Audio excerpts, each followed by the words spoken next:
Welcome to Alien Love Stories, the channel where human hearts collide with beings from beyond the stars. What if you fell in love with someone so deeply and then forgot they even existed? Let's begin with a story called When He Remembered She Was an Alien. He always woke up with the same feeling, like something had been stolen in the middle of the night. Elias Storm sat up on the edge of his narrow bed, drenched in sweat, the faint light of Halcyon Station's artificial dawn flickering through the thin panels above. His hands trembled. Again the dream. The same haunting image. A woman standing in the rain. But it wasn't earth rain. It shimmered like crystalline shards melting in reverse, floating upward instead of falling. And she wasn't human. He couldn't recall her face. Only her eyes remained in his memory. Gold, glowing, alive, watching him like she had known him across 1,000 lifetimes. And then, just before waking, she'd always reach out, but her touch never reached him. "Nightmare again?" The voice came from the hallway. A medical drone hovered at the door, its spherical body blinking softly. "Vitals elevated. You should report this to Psych Unit B." "I'm fine," Elias muttered, wiping his face. Same dream. Again. He got up, muscles aching despite the artificial gravity being barely half of Earth's. Halcyon was a recovery station, part hospital, part hospice, and part something else no one talked about. Floating in the dead zone between galaxies, it took in broken people, survivors of psychic wars, memory ruptures, collapsed timelines. No questions, no judgments, just silence and healing, or forgetting. Elias didn't remember how he got here. He'd been told he was found drifting in a wreckage, unconscious, no ID, neural patterns scrambled. They called him Subject ES-0149. Eventually, he started calling himself Elias Storm, and the name stuck. He dressed slowly, the texture of his jumpsuit almost familiar. The mirror in his quarters reflected a gaunt man with stubble, sharp cheekbones, and deep gray eyes that looked like the smoke of distant nebulae. Scars crossed his arms, some surgical, others like burns. He didn't remember getting any of them. What he did remember were the dreams, the woman, and the feeling of being in love with someone he couldn't name. He made his way through the station's dimly lit corridors, nodding politely at two other patients who were wheeled past by floating chairs. Their eyes were glassy, lost in whatever looping simulations were used to calm trauma here. Halcyon was full of people trying to forget. Elias was the only one trying to remember. He stepped into the sensory garden, a large dome filled with bioluminescent flora from dozens of star systems. It was supposed to calm the mind. For him, it only sharpened the ache. That's when he saw her. She stood alone beneath the floating canopy of Serai leaves, violet and gold light washing over her figure. Her back was turned, long, silver-black hair flowing past her waist. Her hands moved slowly over the petals as if listening to their memories. Elias froze. His breath hitched. It was her. He didn't know how he knew, but he knew. She turned slowly, and their eyes met. For a split second, Elias swore he saw those golden eyes from his dream. But in the next blink, they were just gray like his, dulled by the station's lights. "Good morning, Mr. Storm," she said softly. Her voice sent a tremor down his spine. It was like a melody heard long ago, underwater, warped by time. Do I know you?" he asked, heart racing. She tilted her head gently. "I've been assigned to your neural recovery program. My name is Serai." "Right. Serai," he repeated, tasting the name on his tongue. It felt sacred, like a prayer forgotten. Later that day, Elias found himself watching her from the edge of the observation deck. She sat alone, staring out into the stars. Her skin had a strange luminescence under certain angles, a shimmer like frost under starlight, though the others didn't seem to notice. He couldn't shake the feeling that she wasn't just another caretaker, that she was part of the dreams. He opened his journal. It was half empty, half filled with sketches he didn't remember drawing. One of them stood out, a figure with glowing gold eyes and skin like liquid crystal. He traced it with a finger. She looked like Serai. No, she was Serai. That night he dreamed again, Only this time the dream changed. The woman in the rain looked at him, not with longing, but with sorrow. She whispered something, her lips barely moving. He woke up gasping. There was blood on his fingertips. He had clawed the skin at his neck in his sleep. There was a word echoing in his head. Lunari. He didn't know what it meant, but Serai flinched when he said it aloud the next morning. As the days passed, Elias began noticing the inconsistencies. The files about his past were too vague. The medical scans showed tampered regions in his hippocampus. And Serai, she avoided his gaze every time he mentioned the word memory. So he asked her one night, "Do you believe in shared dreams?" She paused. "Some say dreams are echoes, reflections of moments our conscious mind has forgotten. And if someone dreamed of you every night?" She smiled, but it didn't reach her eyes. "Then maybe they're remembering something they weren't supposed to." He started seeing flashes, not just in dreams, in waking moments. He was drinking water and saw a reflection that wasn't his. He touched a railing and felt fingers entwined with his that weren't there. He passed by a sealed door on level 6, and his chest hurt, like his heart remembered something his brain didn't. One afternoon, he stood in front of that door. It had no name, no marking, just a soft humming behind it, like voices singing in static. He reached out, and for the first time, the door unlocked at his touch.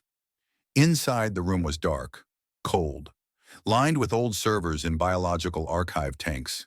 It smelled like forgotten memories. In the center stood a stasis pod, and inside it was him, his body, pale, asleep, identical in every way. He staggered back, heart thundering. "What the hell?" Behind him, Serai appeared. She didn't say anything, just looked at him with those golden eyes, real, unhidden. "You're not supposed to be awake yet," she said quietly. Then the world went black. Everything felt slower inside the hydrotherapy chamber. The gravity was reduced to near zero. The air, heavier with ionized mist, hummed gently like a lullaby that forgot the words. Elias floated silently, the soft blue light beneath him pulsating with each of his breaths. He stared at the water's surface, though here surface was a vague concept. The liquid wasn't water in the earthly sense. It was aqualux, a memory-reactive medium developed to enhance neural elasticity. A normal patient would use it to calm trauma, but Elias wasn't normal, and his memories weren't just his. The chamber lights dimmed slightly, signaling the full immersion cycle. As the fluid enveloped his skin, tiny bioluminescent particles danced across his arms like fireflies drawn to something buried deep inside him. His body hovered, suspended like a ghost above a forgotten world. And in the silence, something shifted. A sound, a whisper, not external, internal. "Elias!" His eyes shot open. The voice echoed from inside his chest, as if someone was calling from behind a locked door in his soul. Then, it happened. A vision burst through the fluid, projected across the chamber dome, like a memory forcibly tearing its way into the present. He saw himself, standing under violet skies, the wind made of light particles swirling around his jacket. Before him stood Serai, but not as he knew her now. Her skin glowed a soft, crystalline lavender, refracting every sliver of light into a spectrum of colors. Her hair floated around her like threads of black silk laced with stardust, and her eyes, those golden eyes, held galaxies in them. "Elias," she whispered in the memory, "we don't have much time. You must listen." The vision shattered. Back in the chamber, Elias choked, thrashing in the fluid. Alarms blared overhead. Medical drones swarmed in. The system misread the spike in neural activity as a seizure. But it wasn't a seizure, it was a breakthrough. Later, wrapped in a thermal blanket and sitting alone in his recovery pod, Elias stared at his own reflection in the polished metal wall. The shimmer he'd seen in Serai's dream form. He'd seen it on himself. In the vision, his arms weren't human. They were laced with glowing filaments, a hybrid structure. Part human, part something else. The door slid open. Serai entered, slower than usual, her expression unreadable. She held a small orb in her hand, a diagnostic sphere. You accessed something in the chamber, she said, voice almost too calm. Elias didn't respond. She placed the orb on the table. It lit up with a 3D projection of his brain, certain regions lit like wildfires. Your hippocampus is starting to reconnect fragmented neural threads.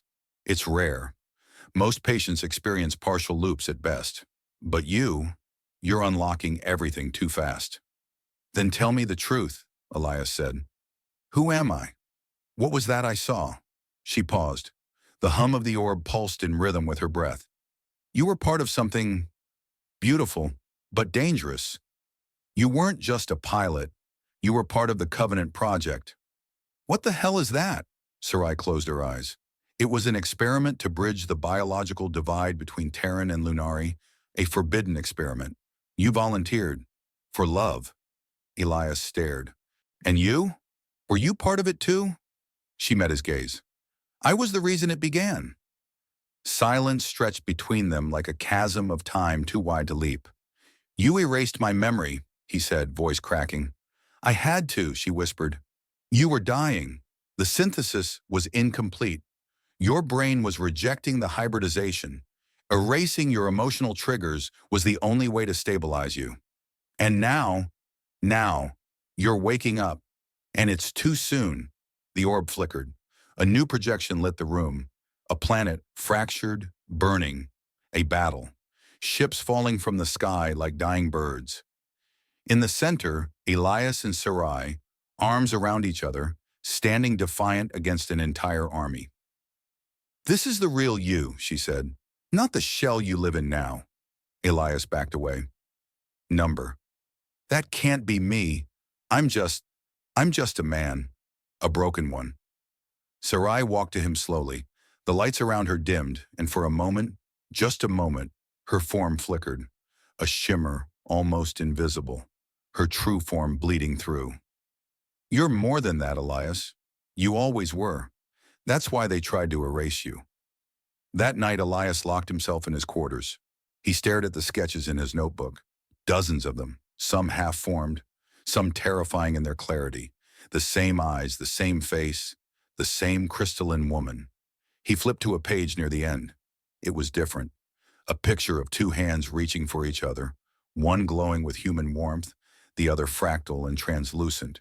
And beneath it, written in a hand he didn't recognize. We are the bridge. We are the breach. Remember me. He turned the page. There was a single word. Lunari. And this time he knew what it meant. Not just a name, not just a race. It was her. The next morning he didn't go to the recovery garden. He went to level 6. The sealed door. No guards, no locks. Only silence. He placed his hand on the cold surface. It hummed and opened. Inside was darkness, but in the center, a memory tank, and floating within it, suspended in blue fluid, was himself. Again, another version, pale, unmoving. The moment he stepped closer, data screens lit up around the chamber. Project Covenant, Subject 0149, status, stasis lock. Emotional memory, anchors manually severed. Recovery, progress 34%. He turned. Serai stood there. Her expression was unreadable. This version, she said, was the one that couldn't handle the truth. So I had to grow another one. A calmer version. One that could survive. Elias shook his head. You created me. No, she said softly. We created each other. That was always the point. He staggered back. This is insane. Then why do you remember me when no one else does? Her words struck like thunder in a vacuum, and for the first time, Elias didn't run. He stepped toward her. Then let's finish what we started. There are places where memory is not allowed to follow, where the walls are built not to contain, but to protect, from truths too heavy, from feelings too vast, from love too dangerous to survive intact. Halcyon Station had such a place, and Elias Storm had just walked inside it. The door hissed shut behind him, sealing off the hallway like it was afraid of what he might find inside. The air here was denser, colder, like the remnants of something ancient still breathed inside these walls. It wasn't just a room, it was a crypt of forgotten selves. Rows upon rows of cryo-tanks lined the chamber, each pulsing with a faint internal light. Inside them floated bodies, some human, some not, some in between, suspended in stasis, frozen mid-transformation, faces twisted in either serenity or silent agony. Elias stumbled forward, heart thundering. This wasn't just memory recovery. This was biological history. He paused before a specific pod. Unlike the others, this one had no label, no ID. But the moment he stood before it, the light inside surged brighter. He reached out instinctively, and the interface bloomed open. Data flooded the air. Subject code E-0149, prime hybrid genome integration, 67% complete emotional recall. Inhibitor, active status, dormant, do not wake without anchor key. He stared into the pod. The body inside wasn't just him. It was him, but enhanced. His skin traced with glowing lines, veins of light pulsing with soft blue radiance. His eyes were closed, but even so, Elias knew if they opened, they would shine with gold. It was what he was becoming, what he had been before everything was ripped apart. You weren't supposed to find this. The voice was soft, familiar. Serai. She stepped out from behind one of the tanks, her form draped in a long silver cloak, almost ceremonial. The light refracted off her skin again, exposing flickers of her true nature. Not fully human, not fully alien, but beautifully both. You were meant to integrate slowly, she said. The process required time. I needed you to be stable before seeing this. Elias stepped back, breathing ragged. What am I, Serai? Her eyes shimmered. You are the bridge between species, the first successful synthesis of Terran and Lunari genetics. A hybrid not just of biology, but of empathy, emotion, memory. He shook his head. That's impossible. You volunteered, she whispered. You asked for this. You wanted to prove love could be more than just feeling. It could be evolution. He collapsed against the wall, eyes wide. The gravity seemed to shift, pressing on him like an ocean of invisible weight. You're lying. No, she said softly, stepping closer. But I did lie about something else. Her fingers reached into her robe. She pulled out a small crystal pendant. It glowed softly. The anchor key. When the memory split began to destroy your mind, she said, I sealed the last piece of you inside this. She held it out. Elias stared at the crystal. It pulsed in rhythm with his heartbeat. I've kept it with me all this time, because if I lost you, I needed a piece to remember you by. He took it slowly. The moment it touched his skin, his world shattered. A tidal wave of memory crashed into him. Not fragments, not glimpses, but everything. They met during the first human-Lunari contact. He was a pilot. She was a diplomat's daughter. They fell in love during the solar eclipse summit, hiding in gardens made of stardust. They were discovered, forbidden, hunted. They ran, across galaxies, across time. He remembered holding her hand on the ship called Mercy as it burned in enemy fire. He remembered her tears as she placed the inhibitor on his head before putting him in the stasis pod. He remembered saying the words, erase me if you must, but never stop loving me. He dropped to his knees. Tears spilled down his face, but they weren't from pain. They were from the sheer immensity of feeling returning all at once. Serai knelt beside him, her arms around his shaking frame. I didn't know if you'd survive it, she said, but I knew I couldn't lie to you forever. He looked up at her, eyes no longer haunted, eyes that remembered. But I survived, he said, because you stayed, she nodded, and because I loved you enough to lose you. The room began to hum louder. The cryo-tanks glowed brighter. The integration had begun to complete itself, triggered by the returned memories.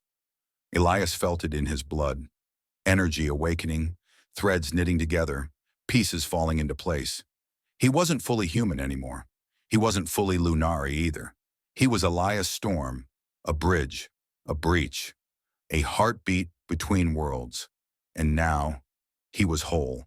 But outside the sealed chamber, someone was watching.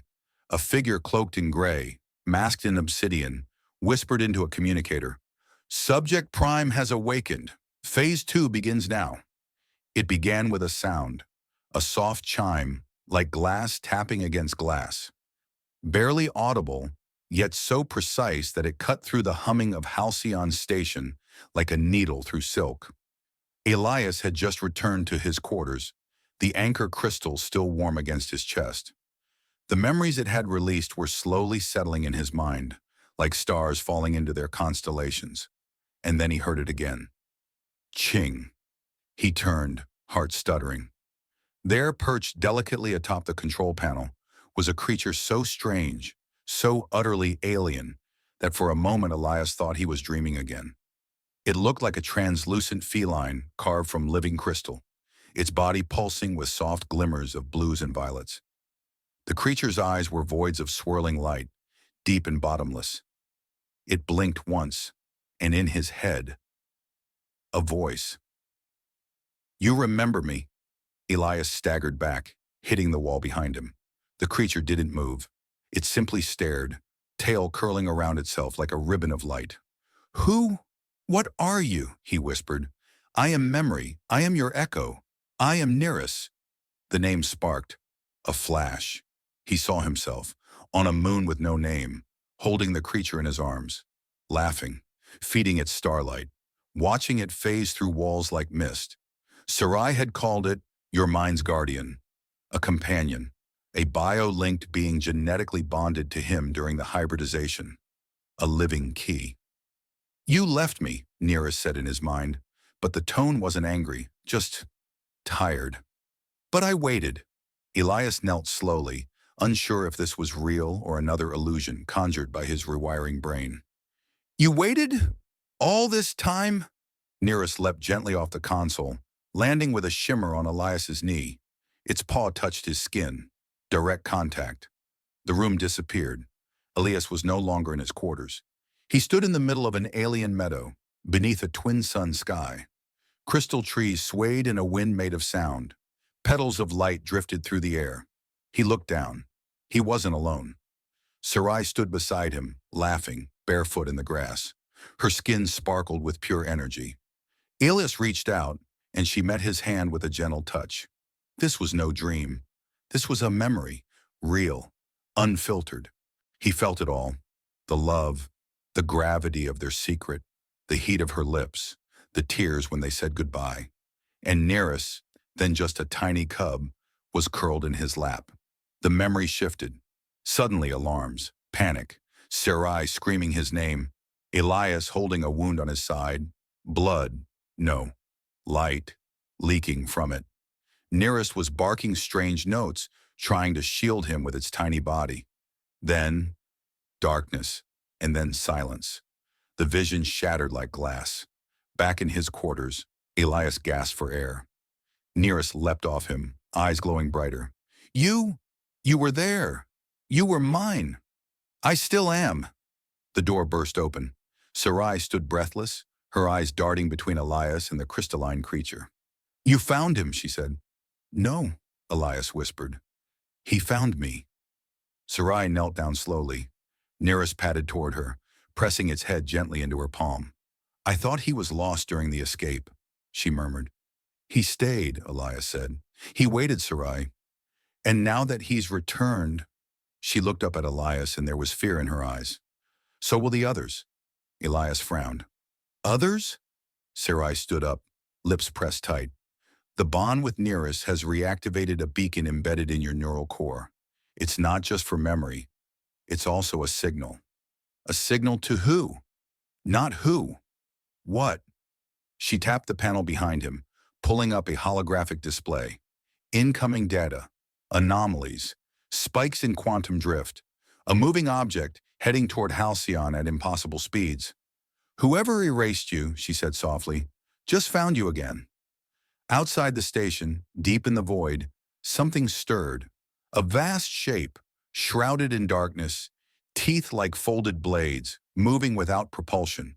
Its surface rippled like oil over bone. And inside it, a voice. "He awakens.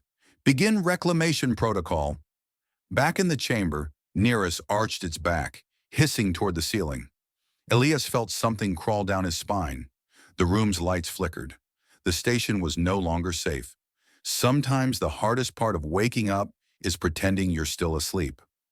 Elias stood in the center of the bioneural recalibration room, surrounded by swirling columns of light. Streams of encoded memory flickered above him like constellations. At his feet, Neris prowled in a tight circle, its crystal body casting shifting reflections along the floor. "You're adapting faster than I thought," Serai said, monitoring the neurosync data. Her voice was steady, but Elias could hear the weight beneath it, the fear she tried to hide.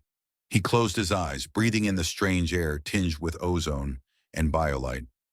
"I'm not scared anymore," he said. "You should be," she replied.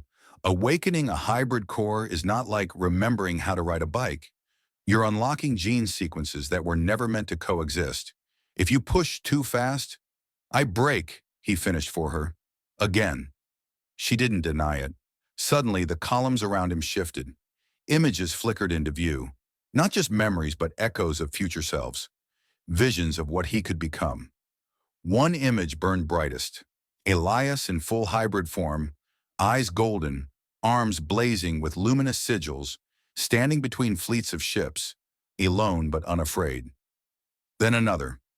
Elias, broken, body split by incompatible energies, screaming in silence as the stars collapsed around him. He stepped back. The future was not fixed. It never was. "Let's begin," Serai said.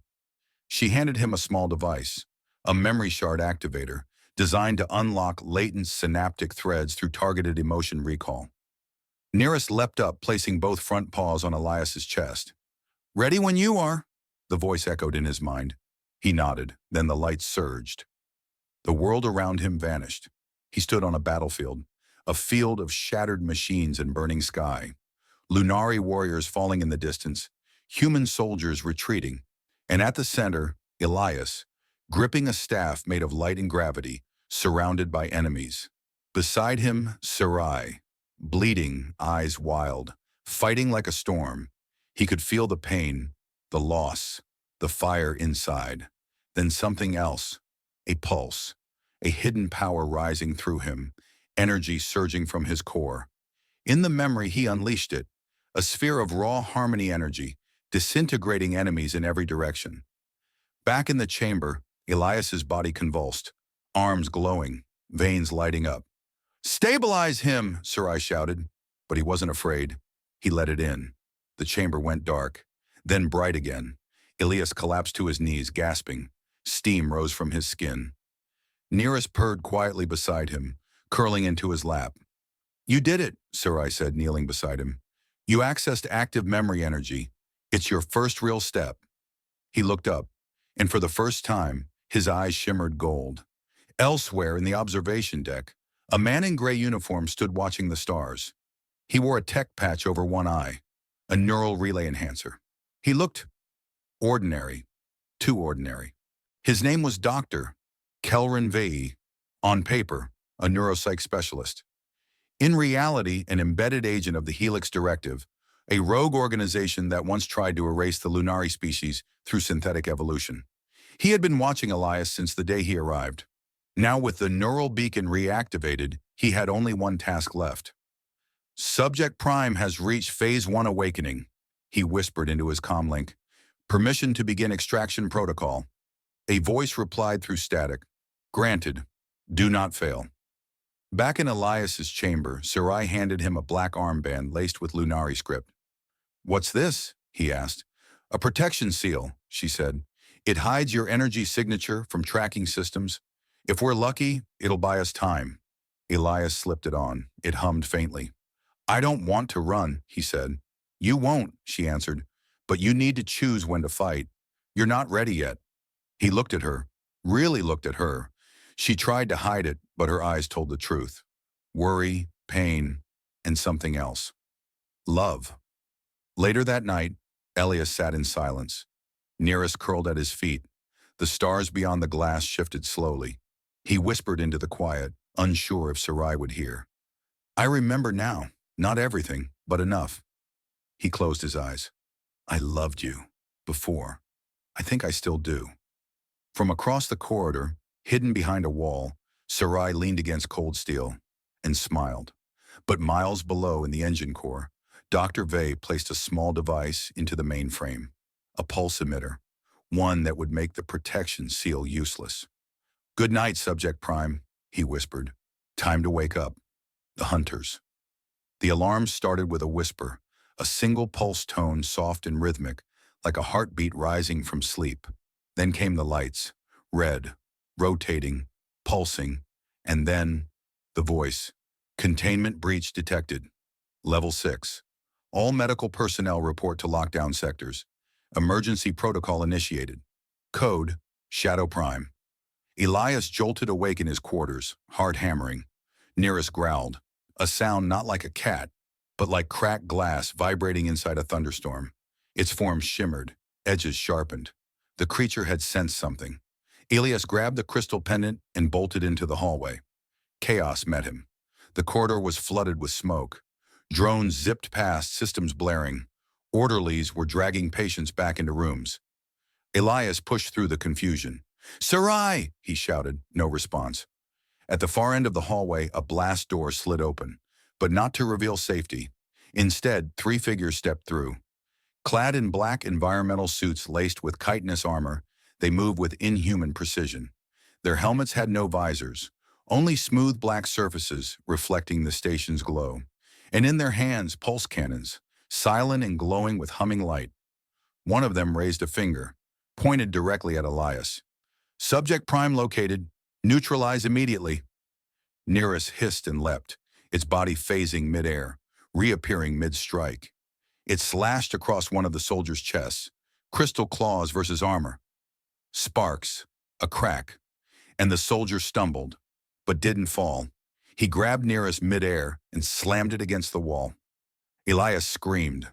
The world pulsed, his left arm ignited, blue veins lighting up beneath his skin, tendrils of semi-luminous energy forming around his forearm.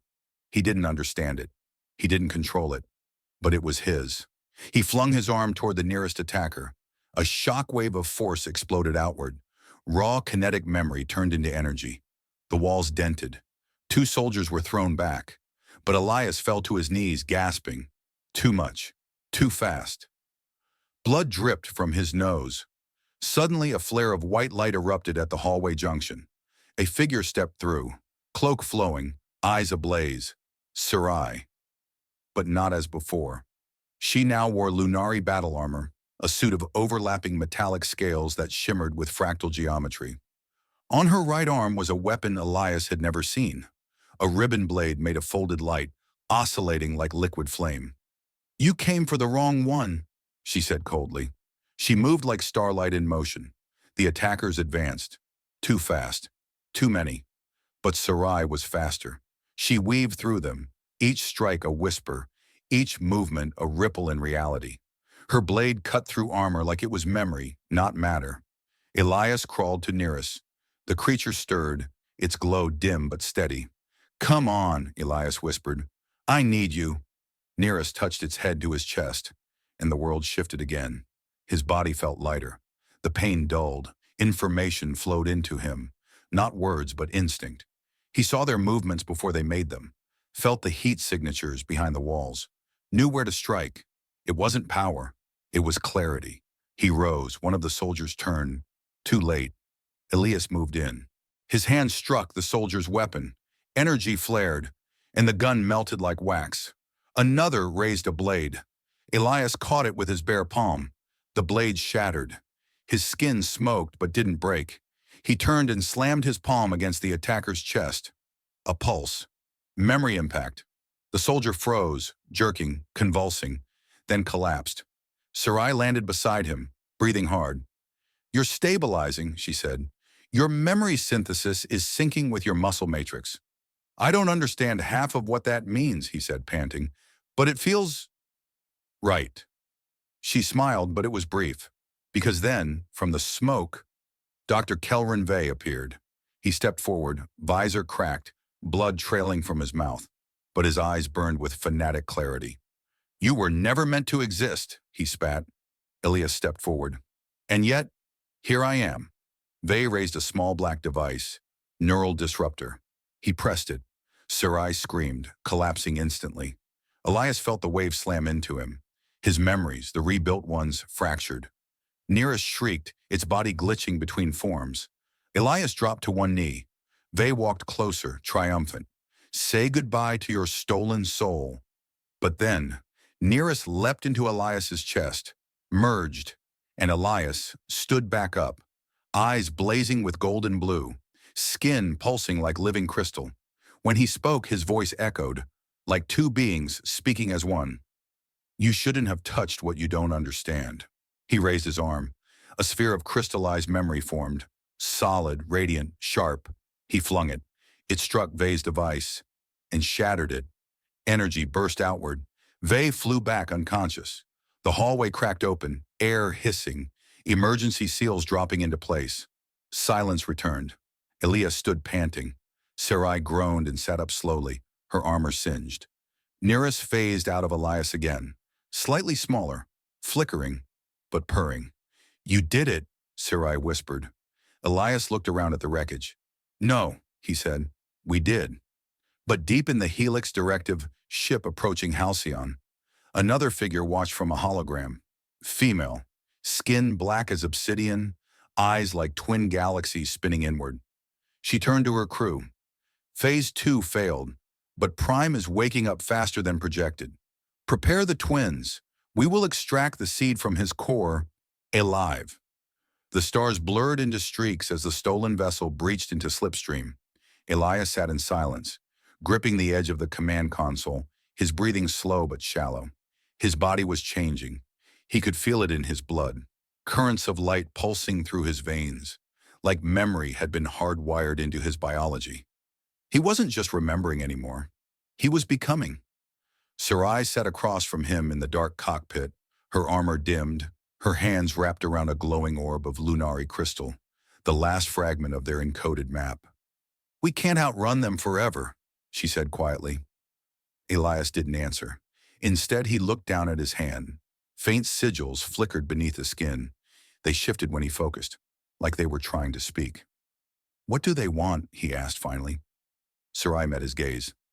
They want the seed inside you, the seed of origin, a dormant strand of cosmic DNA, the result of fusing lunary and human genomes under harmonic energy conditions. It wasn't just a symbol of peace. It was a blueprint for a new species, a new future, and Elias was the only being who had ever survived the fusion. Nearest stirred from its curled state near the navigation core. Its glow had returned, but its body flickered every few minutes, a sign it was still recovering from the merge. Someone's coming, it said in his mind. Someone like you. The ship jolted, warning lights flared. Tracking anomaly. Signature lock override detected, the computer warned. External vessel approaching. Undetectable class. Elias stood. Serai. I see it, she said, fingers dancing over the console. They bypassed the cloaking barrier. That shouldn't be possible. It is, Nearest said, because they are possible. They were made to be. The view screen blinked, and then they saw it. A ship unlike any they'd ever seen. Blacker than space, rippling like oil, edges always shifting. It wasn't flying so much as coiling forward, like a predator swimming through the void. And inside it, two life forms, identical and not. The first was male, skin like onyx, tattoos glowing blue along his arms. His face, eerily like Elias, but twisted, harder, colder. His eyes burned silver. The second was female, hair of silver flame, her voice echoing before she even spoke. Her features resembled Serai, but sharper, almost perfected in symmetry. They appeared on the screen. In unison, they said, Subject Prime, we are the second sons. We were born from the same experiment, but we were not given your sentimental limitations. Elias stepped forward. What do you want? The male twin smiled. Completion. The seed belongs to the directive. You are an error. We are the correction. The female added, Come willingly, and we will preserve your memories. Resist, and we erase you. Serai raised her blade. Try. The screen flickered. Very well. The twins vanished. Moments later, impact. The enemy ship phased through space, appearing inside their flight corridor. Boarding tendrils pierced the hull, locking on. The ship began to break apart. "Eject the bridge!" Serai shouted. Elias hit the sequence. The command module separated. A burst of blue light flung them into a microfold of space. But, too late. One of the twins was already inside.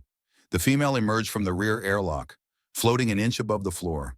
Her voice folded time around her. "You have beauty," she said to Serai, "but flawed, emotional, fragile." Serai stepped forward, blade drawn. "And you have none." The twins smirked. "Correct." They clashed.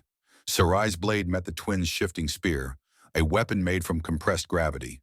Sparks lit the narrow chamber. Elias dodged as they collided again. Serai breathing hard, her armor cracking. "You can't hold her," Elias shouted. "I'm not trying to," she gasped. "I'm buying you time." Elias turned to the console. A single option remained. External evac to a dead moon nearby. "I can teleport us," Nearest said weakly. "Short jump only. But you'll need to trust me." Elias nodded. "Do it."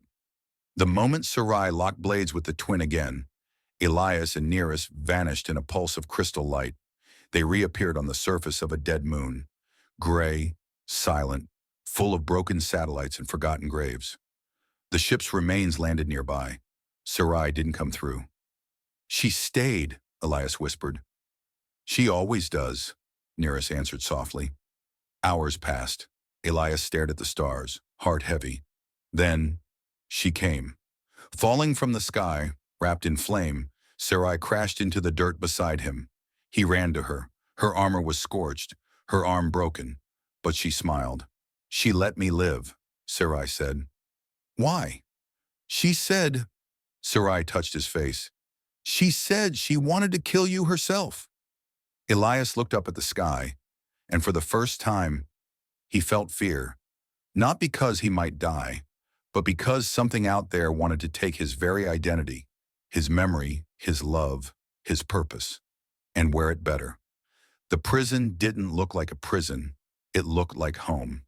Elias stood in a sunlit garden, the sky above painted with the soft lavender of late dusk. The grass beneath his feet was warm. Birds he didn't recognize sang from the trees. Serai stood across from him, smiling. But something was wrong. He didn't remember how he got there, or why her smile felt wrong. Too perfect. Too rehearsed. He looked down at his hand. No marks, no glowing sigils, no signs of what he had become. Panic flickered inside him. Then a voice from behind him. "That's because you never became anything." He turned and came face to face with himself, but not quite. The man standing before him wore his face, but colder, cleaner, more symmetrical. His eyes were mirror flat, reflecting nothing. The male twin. "I told you," he said, stepping closer. "We were created from the same template. You're just the prototype, a messy version that clings to feeling, to chaos, to illusions." "You're not real," Elias hissed. The twin smiled. "Neither are you." The world shimmered. Suddenly the garden dissolved. Elias stood in a sterile, white room. Dozens of screens hovered around him, each displaying a memory. His memories. Him and Serai. Nearest in his arms. Running through starlight. Bleeding together. Kissing under shattered moons. And then, the twin reached out. Tapped one screen. The scene rewound. Played again. Rewound. "These aren't memories," the twin said. "They're dreams. Stories your broken brain told itself to justify your pain. She never loved you. She programmed you. The creature, Nearest, is a biological implant designed to reinforce the illusion of identity. Your name, Elias Storm, is a myth built around fear and longing." Elias backed away. "Number, I know what I felt. You know what you were made to feel." The screens began to warp. Serai's face distorted. Nearest flickered into something insectoid. The kiss under the moons turned to ash. His knees buckled. "Stop!" The twin knelt beside him. "We can fix this," he said. "You can be free of pain, of uncertainty. Let us reset you. Let the directive remove the defective coding." Elias looked into his eyes, and for a moment, he saw himself, alone, empty, unburdened, unfeeling, at peace. But then, a glow beneath his shirt, the pendant, the anchor crystal, it shimmered, pulsed, alive, and inside it, a single word whispered across his mind. Remember. Suddenly, he wasn't in the white room anymore. He was underwater, floating inside a bubble of light. Before him, Serai, real and raw, tears streaming down her face. I don't care if you forget me, she said. I only care that you fight for the truth. Her hand touched his chest. You are not broken. You are becoming. He gasped. The world snapped back. The white room cracked. Screens shattered. The twin roared. You're not stable. Elias stood up, eyes blazing golden. I'm not stable, he said. I'm alive. His body lit up, veins of energy wrapping around his arms, sigils glowing brighter than ever. Nearest's voice returned in his head. We found you. Hold on. The real world rushed in. Elias awoke inside a stasis chamber, covered in sensors and tubes. Alarms blared. Serai stood over him, blood on her face, blade in hand. You're back, she whispered, cutting him free. Behind her, the twin breaking through the door, screaming. You belong to us! Elias grabbed Serai's hand. No, he said. I belong to her. They leapt together, Nearest wrapping around them. Elias raised his arm and unleashed. Memory turned into force. Love became weapon. The energy exploded outward, slamming the twin into the wall, disintegrating the synthetic layer hiding his true form. Beneath the face, nothing. A hollow shell. The real twin was a construct, fed by false memory, projected through pain. Serai stared in awe. You broke the loop. Elias smiled, exhausted. I just believed it was real. The helix core wasn't built. It was grown. Deep in the crust of the derelict planet Verine 9, the directive had carved into living stone, feeding it gene-coded memory, coaxing it into forming vast cathedrals of bone and circuitry. The core pulsed with an intelligence not born from logic, but from stolen evolution. Elias stood at the gates of that breathing citadel, wind howling, the red sky boiling behind him. Beside him, Serai, her lunari armor glowing with defiance. At his feet, Nearest, its form fully stabilized, now grown to the size of a large wolf, tail flowing like stardust. They had come for one purpose, to end it. The inner sanctum opened like the petals of a screaming flower. Inside, rows upon rows of cryo-wombs holding failed hybrids, twitching, frozen mid-synthesis. Screens flickered with biological code. And at the center, her, the true leader of the directive, High Architect Kirsha Virel. She floated above the ground, draped in neural veils, skin black as obsidian, eyes glowing like binary suns. I was beginning to think you wouldn't come, she said. Elias stepped forward. I came to burn it down. Kirsha laughed, a sound like static running backward. You misunderstand, child. You didn't come to destroy. You came to return. Serai raised her weapon. We're not here to debate. Kirsha smiled. You never were the problem, little luminary. She turned to Elias. He is. Suddenly, Elias's body locked. His limbs seized. His vision blurred. Inside his mind, a code began to unravel. Seed core protocol, phase omega trigger condition, met full memory, restoration genetic override engaged. Elias, Serai screamed, rushing to him. But his body was glowing, too bright. Nearest tried to jump on him, but was flung back by an invisible force. Kirsha floated closer. You were always the ultimate plan, she whispered. A living weapon. A love story was merely the most efficient disguise. Inside his mind, a second Elias stood, darker, sharper, and spoke. You didn't think evolution came without a cost, did you? You thought love would save you. But love was the trigger. Elias dropped to his knees in the real world. His hands sparked with unstable energy, ripping matter apart around him. Kirsha raised her arms. Let it happen. You are perfection. Let me show you your final form. But then, a voice, familiar, gentle. Elias, please come back. Serai, He turned and saw her face, the same as in every memory, unchanged, true, real. He screamed. The light pulsing through him cracked. A fracture of the override protocol. The second Elias snarled inside his mind. "You're killing us both." "Good," Elias whispered. "Then I die as me."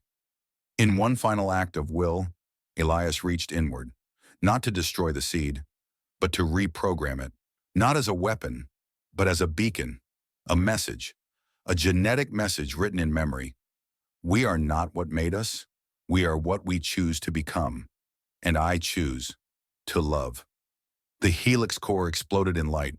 Every hybrid womb ruptured, not in death, but in release. The failed experiments awakened, no longer twisted, but whole. The system purged itself, no longer able to process contradiction. A weapon that refused to kill, a seed that chose feeling over function. Kirsha shrieked, her form unraveling into fragments of code and dust. Elias collapsed, silent, still. Serai held him in her arms. Tears fell into his hair. "Come back," she whispered. "You promised." Nearest placed its head on Elias's chest and purred. Software, rhythmic. Then, a breath. His breath. His eyes open. Not golden, not glowing, just human. "Did we win?" he asked. Serai laughed through tears. "You chose us," she whispered. That was enough. High above in the orbit of the dead planet, the remnants of directive ships scattered. The stars returned to silence. And somewhere deep in the genetic weave of the galaxy, a new song began. One not of domination, but of memory reborn through love.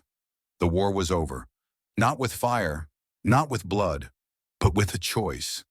Elias had chosen love over protocol, memory over obedience, and life over design. And that choice had echoed through the weave of stars like a ripple through forgotten dreams. The galaxy didn't cheer. It didn't notice.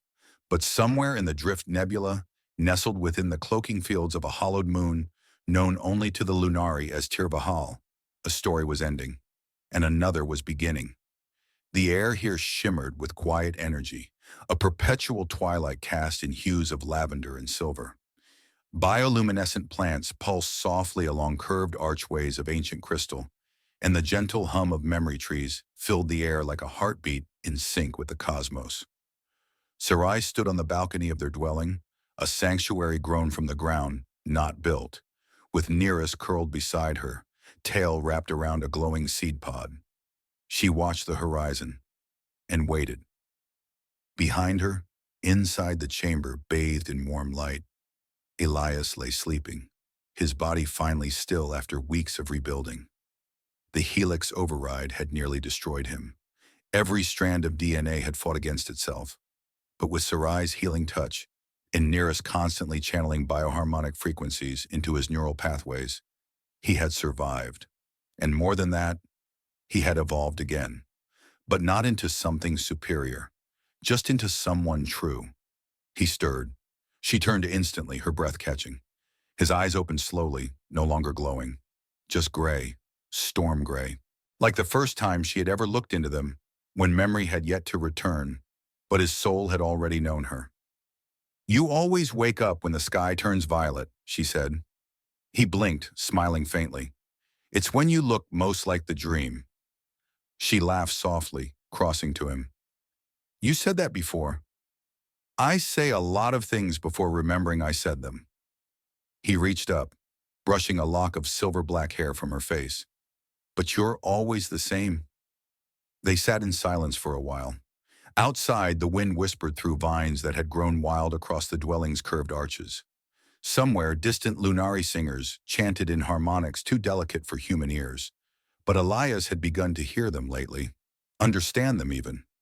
"The helix remnants?" he asked finally. "Gone," she replied. "Their data cores imploded after your override fractured the prime logic chain. The twins didn't survive." He nodded slowly, but then paused. "And the seed?" Serai hesitated. She reached down to the pendant resting over her heart. From within it, a gentle golden light pulsed. "It's dormant now, but not erased. You didn't destroy it. You rewrote it." Elias frowned. "So, What does that make me? She kissed his forehead. It makes you the first of something beautiful. A soft cry broke the stillness. Both turned. There, nestled in a cradle of starlight-woven silk, was a small bundle, barely the size of an infant. Its skin glowed faintly. Not human, not lunari, but something entirely new. The child stirred, opening gold-gray eyes, and smiled. Elias knelt beside the cradle, heart thundering. I don't remember this, he whispered. Serai knelt beside him. You wouldn't. It wasn't made in memory. She reached down, cradling the child. It was made in hope. For a long while, none of them spoke. Nearest patted over, its crystalline body now softer in the child's presence. It curled gently at their feet, purring in harmonic pulses. The sky deepened to full violet. Above them, stars shimmered, and one by one began to align into a pattern long lost to both species. A spiral, the symbol of the first path. A Lunari legend that spoke of a being who would bridge love, memory, and destiny. Elias looked up. Do you think they'll come looking again? Maybe, Serai said. But not now, not yet. She placed the child in his arms. They don't fear you anymore, Elias. They fear what you made real. He held the child close, felt its warmth, felt the beat of a heart unburdened by the past. Then he looked at Serai, eyes soft. Thank you for finding me, again. She rested her head against his. Every time, Elias, across every sky, I will always find you. Somewhere deep in the archived nebula, a transmission echoed through a forgotten relay. To the ones who remember, the seed was never about war. It was about the power of choosing love, even when memory tells you not to. Message ends. There are things that no machine can measure. Not memory, not even knowledge, but the choice to love someone again and again, no matter how many times you forget them. That's what makes us real. This was when he remembered she was an alien. Thank you for watching Alien Love Stories.